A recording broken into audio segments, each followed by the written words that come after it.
پہلی بار منگولوں نے ایک بہت بڑی شکست کا سامنا کر دیا تھا، وہ بھی ایک مسلم لیڈر کے ہاتھوں۔ 1260 فلسطین کے مقام انجلوت پر،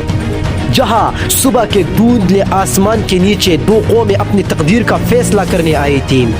مسلمان مملوک فوج قریباً 20,000 جبکہ منگول فوج قریب 25,000 تھی، مگر اس سے پہلے منگول فوج ہر جنگ میں پوری دنیا کو رون چکے تھے۔ منگول فوج نے ساری دنیا کو فتح کر دیا تھا اور مسلم فوج کا قیادت سلطان سیف الدین قدس کے ہاتھ میں تھا، جبکہ اس کے ساتھ اس کا ذہین جنرل بیبرس تھا اور منگولوں کا کمان کربوگا کر رہا تھا، جو نہایت بے رحم، تجربہ کار اور چنگیز خان کا وفادار سپاسالار تھا۔ انجلوت ایک تنگ وادی تھی جہاں تعداد کا فائدہ کم پڑ جاتا تھا اور مملوک بھی یہی چاہتے تھے،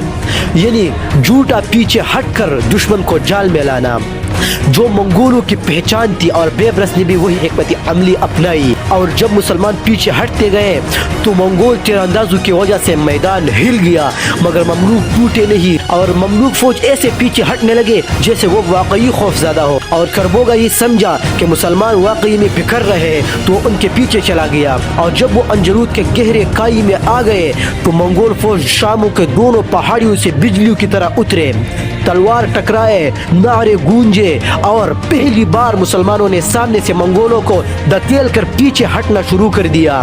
مگر مملوکوں کے صفوں میں لمحاتی کمزوری آئی تو سلطان قدس نے ہیلمٹ پہنے بغیر گھوڑے پر گرجا اور کہا یا اسلام، اور مسلمانوں کے حوصلے آسمان کو چھونے لگے۔ مسلمانوں نے اس کماندار کو گھیر لیا اور سخت معرکے کے بعد اسے زمین پر گر کر ہلاک کر دیا، اور انجلوت کی واضح فتح مسلمانوں کے حق میں تھی، اور منگول فوج پہلی بار الٹے پیر پلٹ کر بھاگنے پر مجبور ہو گئے، اور پہلی بار ان کا ہر جنگ میں ناقابل شکست جادو ٹوٹ گیا